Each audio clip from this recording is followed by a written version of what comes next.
Hello बच्चों, कैसे हैं आप। मैं अरविंद आर्य आप सभी का ऑनलाइन प्लेटफॉर्म पर स्वागत करता हूं। बेसिक मैथमेटिकल कॉन्सेप्ट में हमने ट्रिग्नोमेट्री के बारे में पढ़ा था कि ट्रिग्नोमेट्री सबसे पहले डिफाइन किया एंगल क्या होते हैं। फिर एंगल के बाद हमने डिफाइन किया कि जो ट्रिग्नोमेट्रिक रेशियोज होते हैं वो क्या होते हैं। उसके बाद फिर हमने ट्रिग्नोमेट्री आइडेंटिटीज़ के बारे में पढ़ा था, त्रिकोणमिति सर्वसमीकरणों के बारे में पढ़ा था। फिर उसके बाद हमने त्रिकोणमिति सर्वसमीकरणों के बाद कोण पढ़े थे 0 से लेकर 90 डिग्री तक के, और मैंने कहा था सभी बच्चों को वो एंगल याद करने हैं। जिन्होंने नहीं किए थे वो भी याद कर लें, क्योंकि उसके बिना काम नहीं चलेगा। नेक्स्ट हमने देखा था कि 90 से आगे जाएंगे, जैसे 120, 135 या 180, तो इनकी वैल्यूज़ हम कैसे कैलकुलेट कर सकते हैं, इन सब के बारे में हमने सीखा था। आज हम कुछ और लास्ट टॉपिक में ट्रिग्नोमेट्री के कुछ और बेसिक बातों को सीखेंगे, और ये एकदम आपके लिए बिल्कुल नई है। ठीक है, तो देखिए हम आज बात करेंगे बेसिक मैथमेटिकल कॉन्सेप्ट में क्या रेंज ऑफ ट्रिग्नोमेट्रिक फंक्शन। हमने जो चैप्टर स्टार्ट किया था वो क्या था, basic mathematical concept in physics. Basic mathematical concept in physics. ये वाला चैप्टर 0 चैप्टर है, ये कोई बुक का चैप्टर नहीं है, लेकिन आपको फिजिक्स पढ़ने के लिए ये चैप्टर आना चाहिए। तो हमने चर्चा की थी basic mathematical concept in physics. इसमें आज हम चर्चा करेंगे रेंज ऑफ ट्रिग्नोमेट्रिक फंक्शन। तो आज का हमारा टॉपिक क्या है, range of trigonometric function. Range of trigonometric function. ठीक है, आज का हमारा टॉपिक है range of trigonometric function. Hindi में बात करें तो त्रिकोणमिति फलनों का परिसर।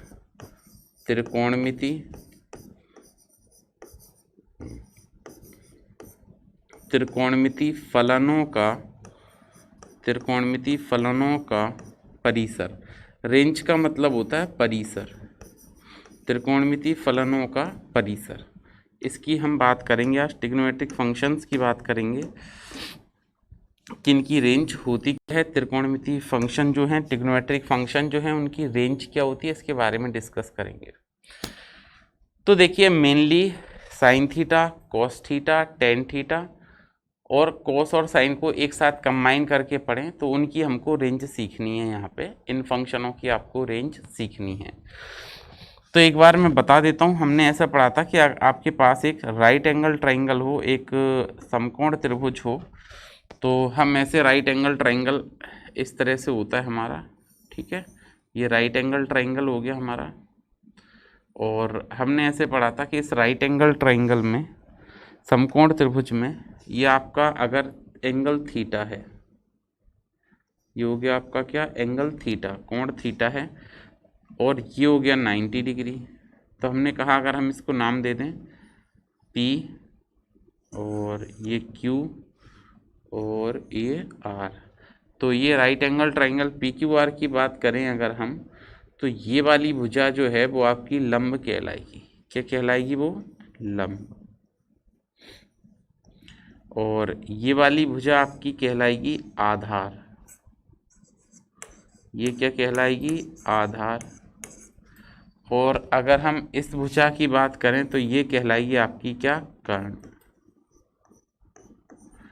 ठीक है, ये होते हैं आधार, लंब और कर्ण, ये भुजाएं होती हैं। तो आपने साइन थीटा के बारे में सीखा था इसमें कि साइन थीटा क्या होता है, लंब बटे आधार होता है। साइन थीटा क्या होता है आपका, परपेंडिकुलर अपॉन बेस। तो सबसे पहले हमको ये बेसिक फॉर्मूले तो हमने पढ़ लिए थे, लेकिन हम रेंज जानते हैं कि साइन थीटा की रेंज क्या होनी चाहिए, या साइन थीटा की रेंज क्या होती है। तो देखिए साइन थीटा के परिसर की बात करें, रेंज की बात करें, तो आपने देखा होगा कि साइन थीटा का आपने जो 0 से लेके 90 डिग्री तक की जो वैल्यू पड़ी थी, 0 से लेके 90 तक की जो वैल्यू पड़ी थी, आपने उसमें सीखा कि जो साइन थीटा की वैल्यू है वो कहाँ तक जाती है, 0 से शुरू होती है और 1 तक जाती है। 0 से शुरू होती है और 1 तक जाती है, बिल्कुल। लेकिन आप जैसे इसके आगे जाएंगे, 180 270 तक, तो आप देखेंगे इसमें कहीं कहीं बीच में -1 भी आ जाएगा। मतलब आपका जो न्यूनतम मान होगा साइन थीटा का, कम से कम मान होगा, जो न्यूनतम मान होगा वो होगा -1 न्यूनतम, और जो अधिकतम मान होगा वो होगा आपका कितना, +1। बात समझ पा रहे हैं? साइन थीटा का जो न्यूनतम मान होगा वो क्या होगा, -1। बहुत इंपॉर्टेंट बात है, ध्यान रखें। साइन थीटा का जो न्यूनतम मान होगा वो -1 और अधिकतम मान होगा वो +1 होगा।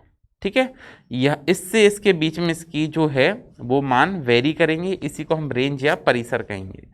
तो देखिए सबसे पहले हम बात करें अगर यहाँ पे कि साइन थीटा, तो जो साइन थीटा है इसकी जो वैल्यू है वो होती है ग्रेटर देन और इक्वल टू -1, 1 से कम, और लेस देन और इक्वल टू -1 से ज़्यादा, मतलब और लेस देन और इक्वल टू +1। ये इसकी रेंज होती है साइन थीटा की। याद रखें साइन थीटा की जो रेंज है वो क्या होती है, -1 से +1 के बीच में होती है। कभी भी आप साइन थीटा में 1 से ज़्यादा नहीं जाएंगे आगे, कभी आप नहीं देखेंगे कि 2 आएगा, इसमें कभी हो ही नहीं सकता, क्योंकि साइन थीटा मैक्सिमम 1 तक ही जाता है। जैसे आप कहें 0 डिग्री 0, ठीक है ना, फिर आप कहें कि 30 डिग्री 1/2 0.5 होता है मतलब, फिर आप कहें 45 डिग्री 1/√2, फिर आप कहें 60 डिग्री √3/2, तो √3 कितना होता है 1.732, मतलब 0.8 के आसपास आएगा। फिर अगर आप कहें 90 डिग्री तो 1, उसके बाद आगे आपको पता है कि यही वैल्यूज रिपीट होती हैं, क्योंकि हमने पहले क्या पढ़ा हुआ है, पहले हमने क्वाड्रेंट सिस्टम पढ़ा है, चतुर्थांश नियम पढ़ा है, तो आपने देखा कि यही वाली वैल्यू रिपीट होती हैं वापस से। तो इसका मतलब 1 से ज़्यादा नहीं जाना है, बस साइन नेगेटिव हो सकता है क्योंकि वो क्वाड्रेंट के अकॉर्डिंग लेना होता है। तो ये जो साइन थीटा की रेंज चलती है वो -1 से +1 चलती है। बहुत इंपॉर्टेंट बात है, याद रखें इस बात को। दूसरा, अगर आपसे कभी पूछ लें कि भाई साहब ऐसा कीजिए कोस थीटा की रेंज बताइए, तो कोस थीटा की जो रेंज है वो होती है -1 से +1। इसकी भी क्या होती है, -1 से लेके +1 के बीच में होती है। कॉस थीटा की रेंज क्या होती है, कॉस थीटा की जो रेंज है वो भी -1 से +1 के बीच में होती है, क्योंकि कॉस थीटा में भी मिनिमम मान 0 डिग्री पर आता है, न्यूनतम मान 0 डिग्री पर 1 होता है, और उसके बाद आपने देखा 180 पर -1 होता है। तो इसकी भी रेंज क्या है, वो होती है -1 से +1। अगला ये भी ध्यान से समझें, जो होता है नेक्स्ट वो होता है टेन थीटा। तो टेन थीटा की रेंज की चर्चा करेंगे अगर हम, तो ये आपको लिखना पड़ेगा टेन थीटा। टेन थीटा की जो रेंज है वो होती है -अनंत से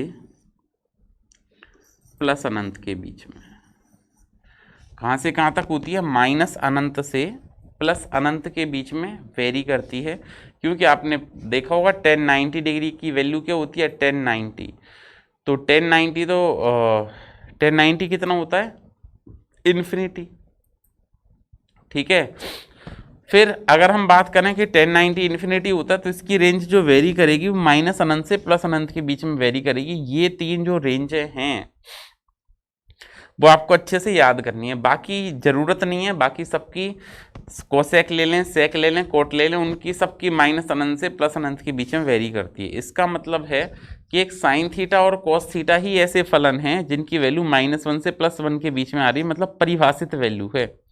कैसे मान है इनके, परिभाषित मान है। लेकिन अगर आप टेन थीटा की बात करें तो ये अपरिभाषित, क्योंकि आपने 10th में पढ़ा होगा अनंत जहाँ पे आता है, इन्फिनिटी जहाँ पे आ जाता है, उसको हम क्या कहते हैं, नॉट डिफाइंड। क्या कहते हैं, अपरिभाषित, नॉट डिफाइंड। तो अगर आप इसको नॉट डिफाइंड कहते हैं, इसका मतलब इसको डिफाइन नहीं किया जा सकता। तो आपके जो कंटिन्यूअस फंक्शन है, जो सतत फलन है, इस बात का ध्यान रखें, वो क्या है, साइन और कॉस। तो मैं यहाँ पे लिख भी देता हूँ कि साइन और कॉस थीटा अगर कभी आवश्यकता पड़ी तो मैं कहूँगा ये सतत फलन है, सतत फलन। ठीक है, कंटिन्यूअस फंक्शन है ये, कंटिन्यूअस फंक्शन। कैसे फंक्शन है ये, कंटिन्यूअस फंक्शन है, सतत फलन है। ठीक है, फिर देखिए नेक्स्ट, तो ये तीन की वैल्यू आपको याद रखनी है, ये तीन फंक्शंस आपको याद रखने हैं। एक इम्पोर्टेंट बात मैं यहाँ पे आपको बताऊंगा, इसको भी आप ध्यान से लिखें। ठीक है, इम्पोर्टेंट कॉन्सेप्ट ये है हमारा कि अगर कहीं आपको रेंज पूछ लें किसकी, A sine theta plus B cos theta की, किसकी रेंज पूछ लें, A sine theta plus B cos theta की रेंज अगर आपसे कभी पूछ लें तो इसको याद रखना, हम रेंज लिख रहे हैं A sine theta plus B cos theta. A और बी कोई नंबर होंगे, ए और बी कोई संख्याएं हैं, ए और बी क्या हैं, संख्याएं। तो इसकी जो रेंज आएगी वो आएगी लेस देन और equal to under root minus के साथ में a square plus b square, और लेस देन और इक्वल टू अंडर रूट में a square plus b square. ये याद रखें, ये a sine theta plus B cos theta की रेंज है, क्या होती है, न्यूनतम मान जो होगा इस साइड जो लिखा है इसको, ये मिनिमम वैल्यू होती है, न्यूनतम मान होता है, ये ध्यान रखें। ये जो कौन सी वैल्यू होती है, ये मिनिमम वैल्यू होती है, ये कौन सा मान होता है, न्यूनतम मान होता है। और इस तरफ जो लिखा है वो कौन सा मान होता है, ये होता है अधिकतम मान। ये कौन सा मान होता है, मैक्सिमम वैल्यू होती है। जैसे मैं इसमें एक क्वेश्चन लेके दिखाता हूँ, एक एग्जाम्पल के साथ बताता हूँ कि आपको रेंज, ये तो सीधे ही बता दोगे अगर साइन थीटा लिखा है तो रेंज कहाँ से कहाँ तक वेरी करेगी। लेकिन अगर मैंने एक एग्जाम्पल लिया और आपसे ऐसा पूछा कि find example, find maximum and minimum value of, find maximum and maximum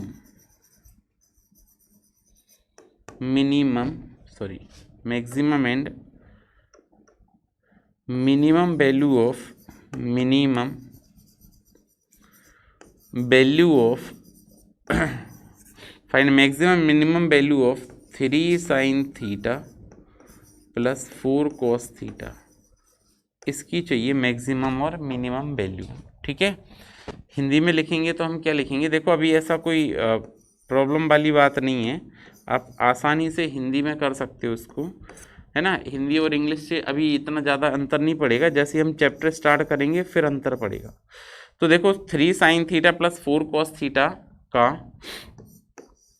का न्यूनतम एवं का अधिकतम एवं न्यूनतम मान ज्ञात कीजिए, का अधिकतम एवं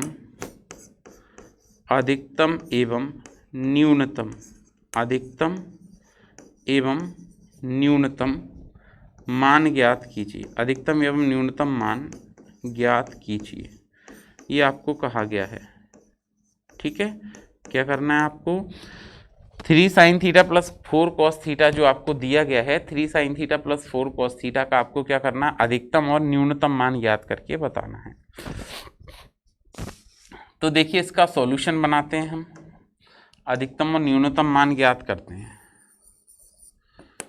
तो आपने अभी पढ़ा क्या कि a sine theta plus B cos theta, इसकी जो मिनिमम वैल्यू होती है वो होती है रूट में a square plus b square, और ये हमने माइनस कर दिया, और मैक्सिमम होती है रूट में a square plus b square, sorry यहाँ पे लेस देन और इक्वल टू लगाएंगे। अब आप एक बात देखिए, आपको वैल्यू चाहिए थी क्या, 3 sine theta plus 4 cos theta की, चूंकि क्या चाहिए, 3 sine theta plus 4 cos theta, इनकी वैल्यू आपको कैलकुलेट करनी है। तो आप इससे कंपेयर करें तो ए कितना आएगा आपके पास 3, ए 3 आएगा, और बी कितना आएगा, बी आएगा 4। ठीक है, ए कितना होगा आपका यहाँ पे 3 और बी कितना होगा आपका 4। तो अगर आप यहाँ पे कैलकुलेट करें तो 3 sine theta plus 4 cos theta, इसकी बात करेंगे तो ग्रेटर देन और इक्वल टू माइनस रूट में 3 का स्क्वायर प्लस 4 का स्क्वायर, और ये लेस देन और इक्वल टू बनेगा रूट में क्या, 3 का स्क्वायर प्लस 4 का स्क्वायर। बात क्लियर हो गई। अच्छा, अब आप आगे देखें, तो ये बन गया आपका 3 sine theta plus 4 cos theta less than और इक्वल टू, इसको सॉल्व करते हैं तो रूट में बनेगा 3 का स्क्वायर 9 प्लस 4 का स्क्वायर 16, और ये बन गया लेस देन और इक्वल टू 9 प्लस 16। तो फाइनल आप इसको ऐड कर सकते हैं 9 प्लस 16, तो आता है रूट 25, और 25 का रूट सॉल्व करेंगे तो 5 आएगा। 25 का रूट कितना आएगा? 5 आएगा। तो ये वैल्यू आपके पास क्या बन गई? 3 sine theta plus 4 cos theta greater than equal to -5। ये कितना आया है? यह है -5, और ये आया है लेस देन और इक्वल टू, ये कितना आया है? 5।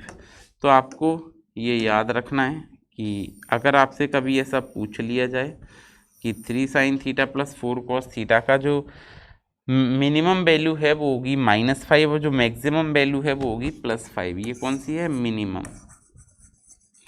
तो आप बात समझ पा रहे हैं कि मिनिमम वैल्यू और मैक्सिमम वैल्यू, अधिकतम मान और न्यूनतम मान हम कैसे कैलकुलेट कर सकते हैं, कैसे ज्ञात कर सकते हैं। तो कभी भी कोई ट्रिग्नोमेट्रिक फंक्शन हो, उसमें अगर आपसे पूछ लें कि इसकी मैक्सिमम वैल्यू बतलाइए या मिनिमम वैल्यू बतलाइए, तो हम आसानी से इसको बता सकते हैं। अब देखिए नेक्स्ट इसमें एक और कॉन्सेप्ट है, वो क्या है? Small angle approximation. नेक्स्ट है क्या?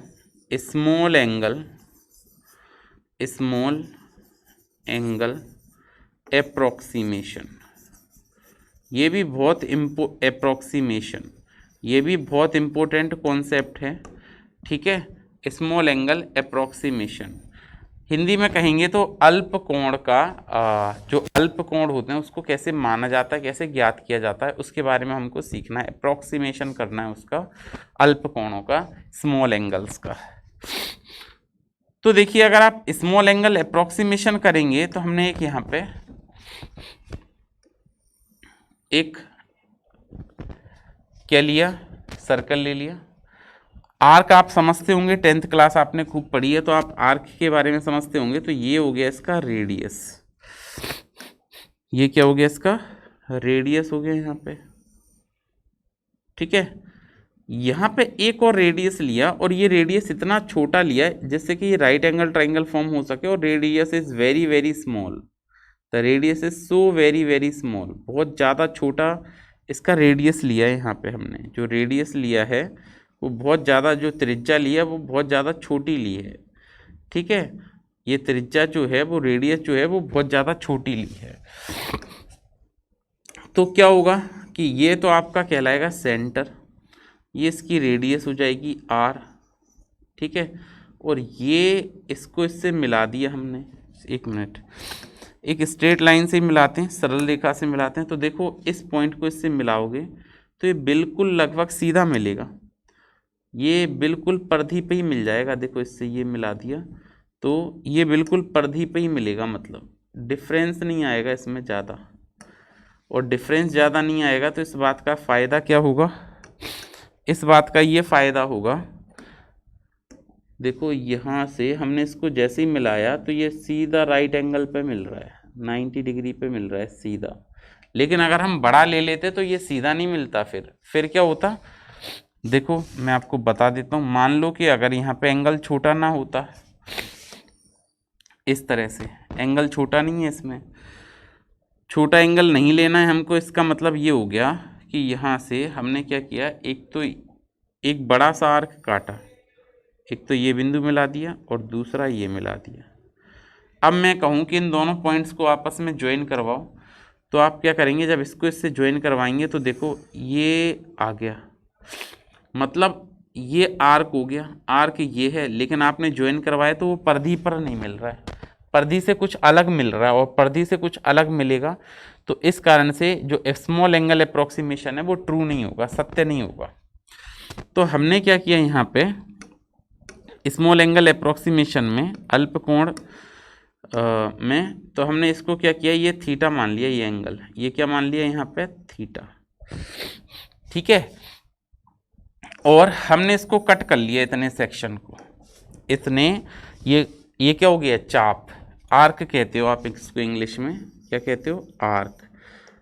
क्या कहते हैं, चाप कहते हैं हम इसको, आर्क कहते हैं या चाप कहते हैं। अब ये हमने इसको कट कर लिया, कट किया तो क्या हो गया, कट किया तो थोड़ा सा मैं बड़ा बना देता हूँ ताकि आपको स्पष्ट दिखाई दे। इस प्रकार से हमने कट कर लिया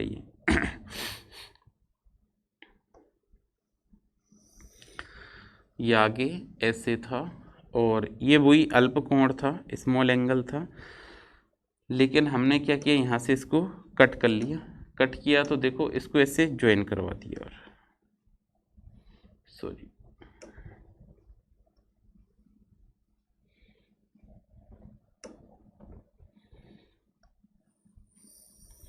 ये इसको यहाँ पे इससे ज्वाइन करवा दिया।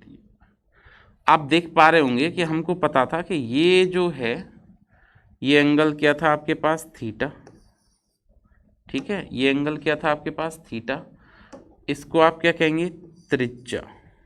लेकिन ये राइट एंगल ट्राइंगल है और आपने एक सर्कल से कट किया, तो ये क्या हो जाएगी, रेडियस आर, आर, और ये भी क्या हो जाएगी, रेडियस आर, और ये क्या है आपके पास, चाप। चाप की लंबाई जो है वो हमने एल मान ली, आर्क की length, length of arc is L.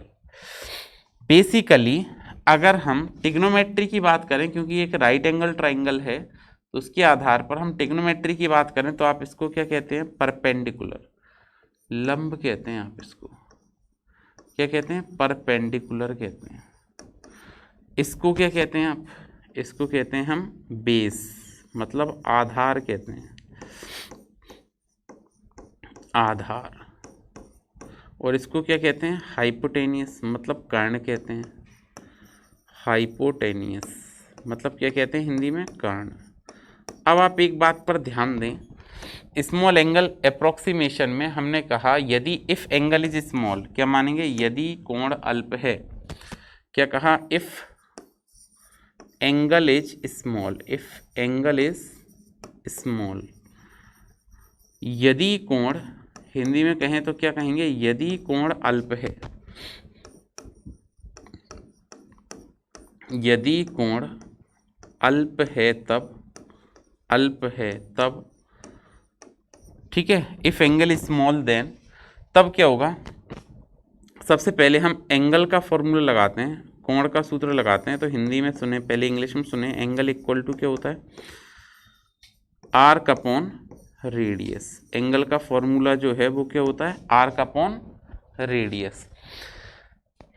अगर हिंदी में बात करते हैं तो हमने पढ़ा है कि कोण का जो फॉर्मूला है, कोण बराबर क्या होता है, कोण, कोण बराबर होता है चाप बटे त्रिज्या, आर्क अपॉन रेडियस, चाप बटे त्रिज्या। तो अब आप एक बात देखें, एंगल यहाँ पे कितना है, थीटा है, आर्क कितना है, ये है आर्क एल, ठीक है, ये क्या है, आर्क है, तो हमने इसको लिख दिया एल, क्योंकि इसको हम चाप कहते हैं, और रेडियस कितनी है, आर। तो थीटा इक्वल टू, आप याद रखना formula, theta equal to L upon R. यहाँ पे भी थीटा इक्वल टू क्या बनेगा, एल अपॉन आर। अब क्या फ़ायदा होगा इससे, तो देखिए इससे क्या फ़ायदा होगा। हाँ, आप सोच रहे होंगे बड़े एंगल में ऐसा होगा, नहीं होगा, क्योंकि फिर वो आर्क ये थोड़ी कहलाएगा, ये डायरेक्ट मिला दोगे आप, आर्क तो ये कहलाएगा जो सरकमफ्रेंस पर है, और अभी मैंने बताया सरकमफ्रेंस पर सीधे नहीं मिलेगा वो। तो देखें, अब हम बात करते हैं यहाँ पे साइन थीटा की। तो साइन थीटा का फॉर्मूला क्या होता है, तो साइन थीटा होता है लंब बटे कर्ण। तो लंब कितना है इसमें, एल, और कर्ण कितना है, तो कर्ण है R. Sine theta perpendicular upon hypotenuse, perpendicular L है, हाइपोटेनियस आर है। तो देखो साइन थीटा जो है वही तो थीटा है, जो साइन थीटा है वही थीटा है। तो इफ एंगल इज स्मॉल, तब हम क्या कह सकते हैं, ये फर्स्ट इक्वेशन हो गई और ये सेकंड इक्वेशन हो गई। तो फर्स्ट और सेकंड इक्वेशन से आप क्या कह सकते हो कि साइन थीटा जो है वो थीटा के बराबर होता है इफ एंगल इज स्मॉल। ये बहुत इंपॉर्टेंट बात बता रहा हूँ आपको, if angle is small sine theta किसके इक्वल होगा, नियरली थीटा के। अब हम बात करते हैं इसके बाद साइन थीटा के बाद टेन थीटा का फॉर्मूला। तो देखिए टेन थीटा क्या होता है, तो टेन थीटा होता है आपका परपेंडिकुलर अपॉन बेस, लंब बटे आधार। तो लंब कितना है, एल है, आधार कितना है, आर है, क्योंकि ये भी तो रेडियस ही कहलाएगी आपकी, तो ये भी तो थीटा के इक्वल है। तो हम इस इक्वेशन 3 बना दी हमने, तो हम क्या कह सकते हैं from equation first and third tan theta भी लगभग किसके इक्वल होगा, तो tan theta is nearly equal to what, theta. अगर एंगल आपका स्मॉल है तो टेन थीटा भी थीटा लिख सकते हो आप, ठीक है। अब कौन रह गया, एक ही बात रह गई, क्या, कोस थीटा। कोस थीटा क्या होता है, आधार बटे कर्ण। कोस थीटा क्या होगा, कोस थीटा आधार, आधार कितना है, आर है, और कर्ण कितना है, आर है। तो अगर ये भी आर है और ये भी आर है तो आप क्या कह दोगे, ये आर से आर कैंसिल हो जाएगा, बिल्कुल आर से आर कैंसिल हो जाएगा। तो जब एंगल स्मॉल है तो ये तो 1 आ गया, तो if angle small then cos theta is nearly equal to क्या, 1। कोस थीटा तब किसके इक्वल होगा, 1 के इक्वल होगा। साइन थीटा थीटा के इक्वल होगा, टेन थीटा भी थीटा के इक्वल होगा। ये अप्रोक्सीमेशन बहुत जगह काम आएगी आपकी। तो आज के लिए इतना ही, कल फिर से मिलेंगे एक नए कॉन्सेप्ट के साथ। तब तक पढ़ते रहिए, सुरक्षित रहिए। Thank you.